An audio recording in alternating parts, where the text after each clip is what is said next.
नमस्कार विद्यार्थी मित्रांनो, स्वागत आहे आपलं लोकसेवा स्पर्धा परीक्षा या यूट्यूब चॅनलमध्ये। आज आपण इयत्ता 11वीचा महाराष्ट्राचा इतिहास यामधील 19व्या शतकातील प्रबोधन याचा पार्ट 7 बघणार आहोत। चला तर मग अभ्यासाला सुरुवात करूया। पहिला प्रश्न आहे, डॉक्टर रामकृष्ण गोपाळ भांडारकर यांनी कोणते ग्रंथ लिहिलेले आहेत?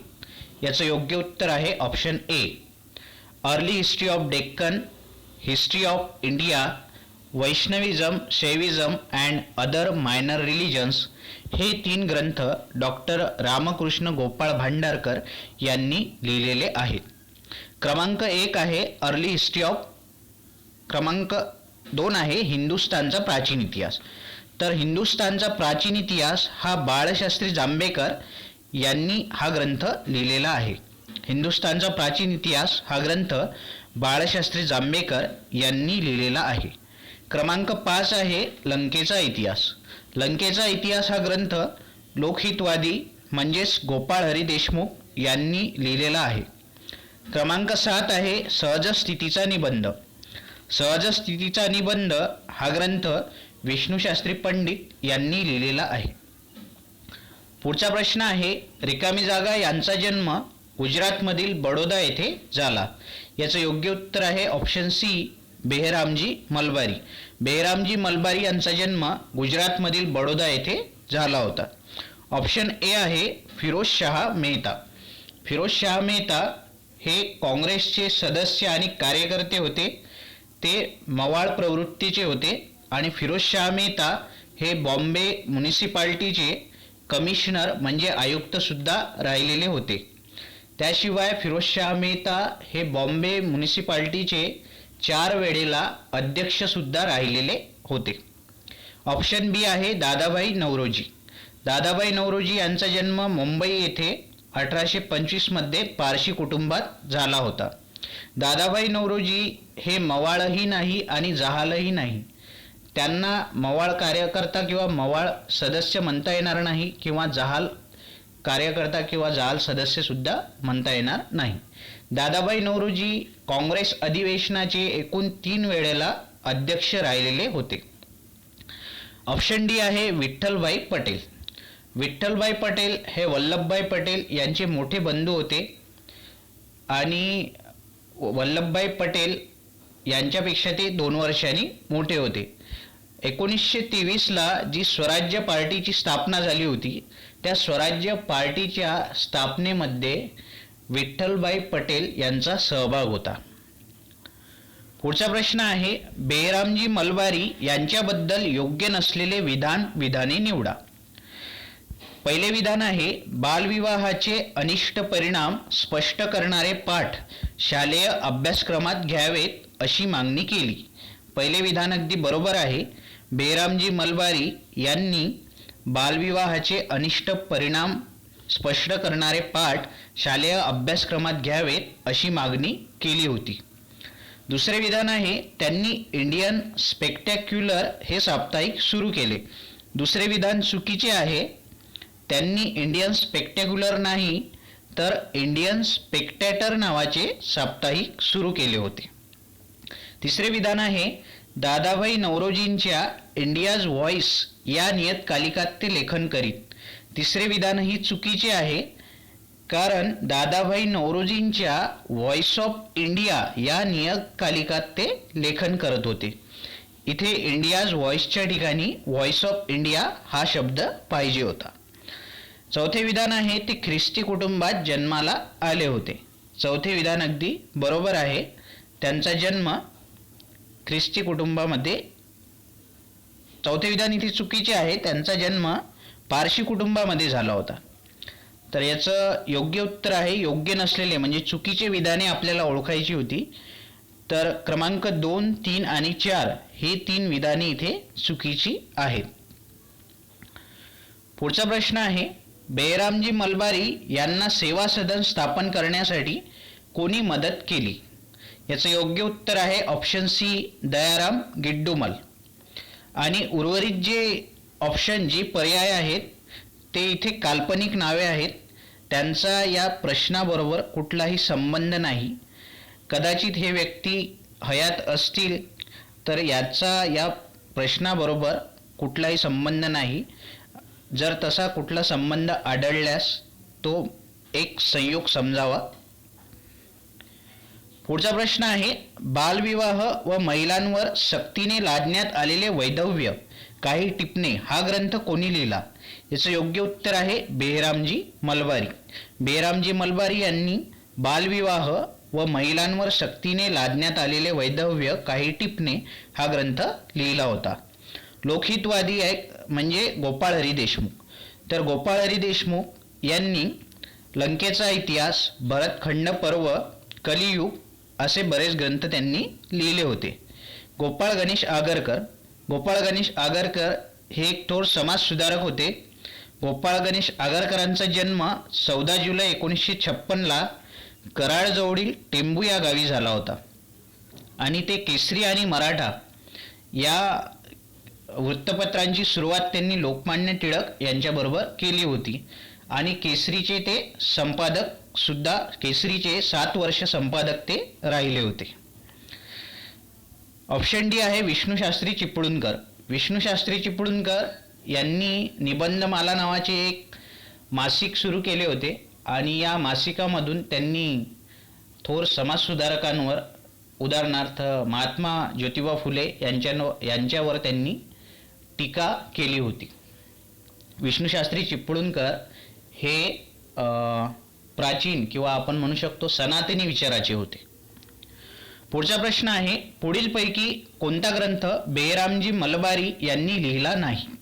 याचं योग्य उत्तर आहे ऑप्शन डी क्रमांक 4, 5 आणि 6. तर बेहरामजी मलबारी यांनी कोणते ग्रंथ लिहिले होते ते आपण बघूया.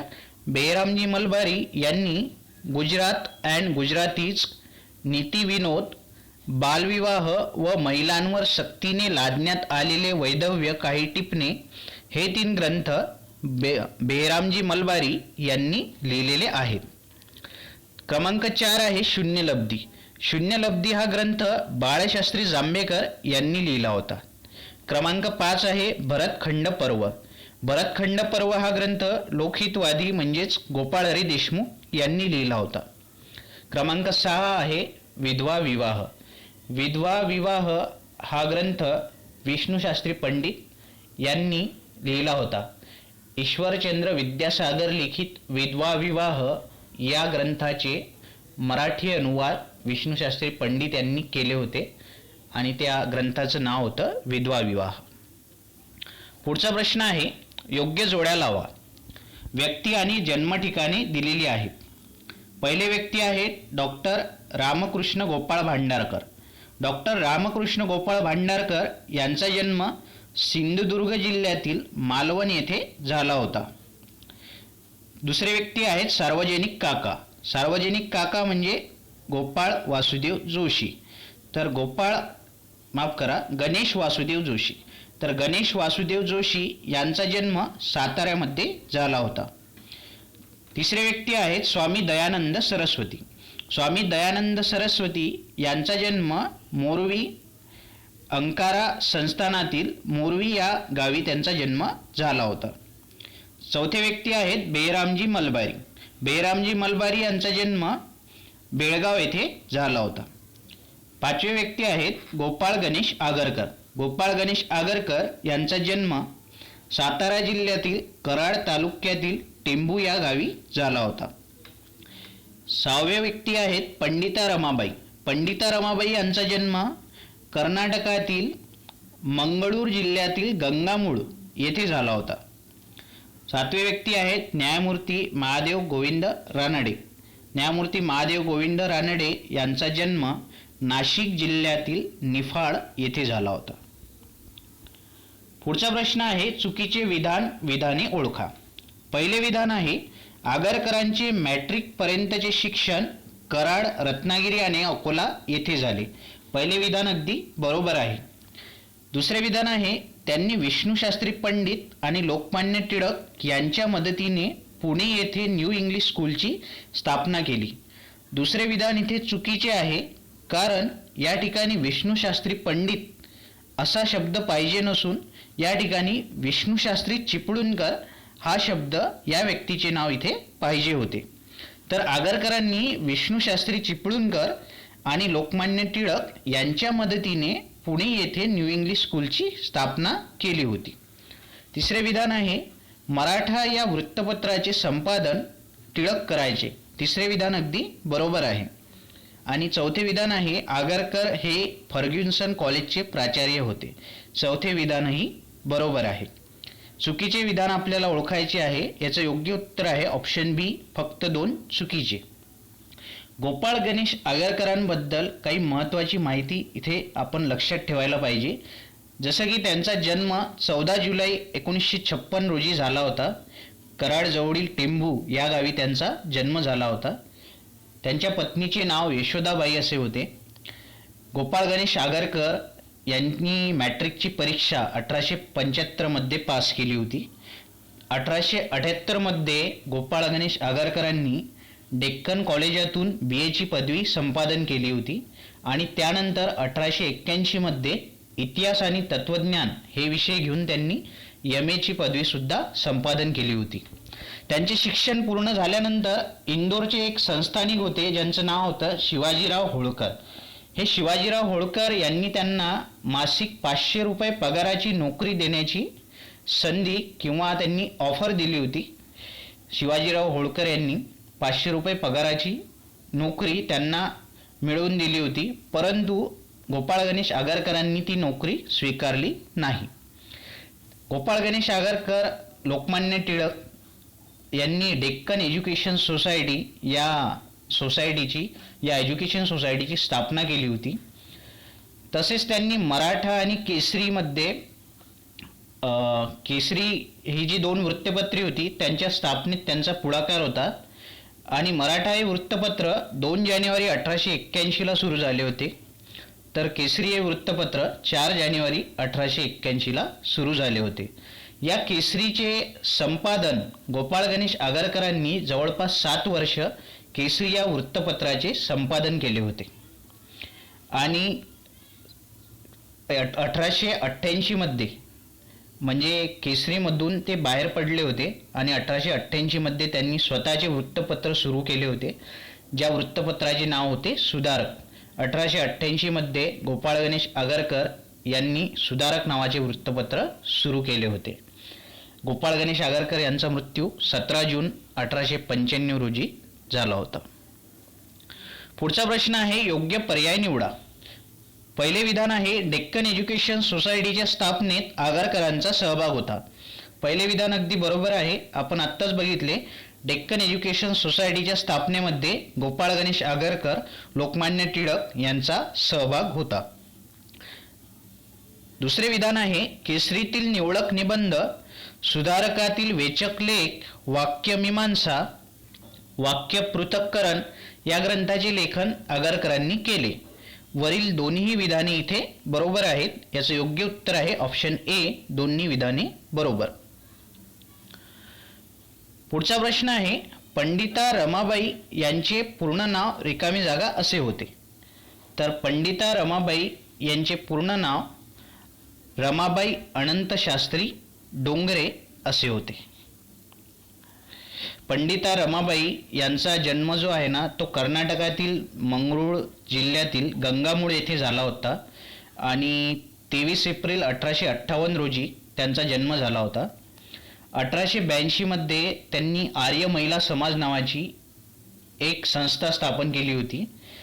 जेव्हा त्या अमेरिकेला गेल्या होत्या 1887 ला त्यांनी अमेरिकेतील बोस्टन शहरात रमाबाई असोसिएशन नावाची एक संस्था स्थापन केली होती आणि या रमाबाई असोसिएशनचेच नाव बदलून 1898 मध्ये अमेरिकन रमाबाई असोसिएशन असे करण्यात आले होते.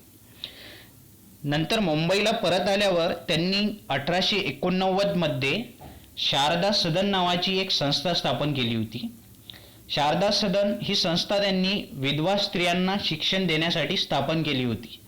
या शारदा सदनचे स्थलांतर 1890 मध्ये म्हणजे पुढच्याच वर्षी केडगाव पुणे जिल्ह्यातील केडगाव येथे त्याचे स्थलांतर झाले होते.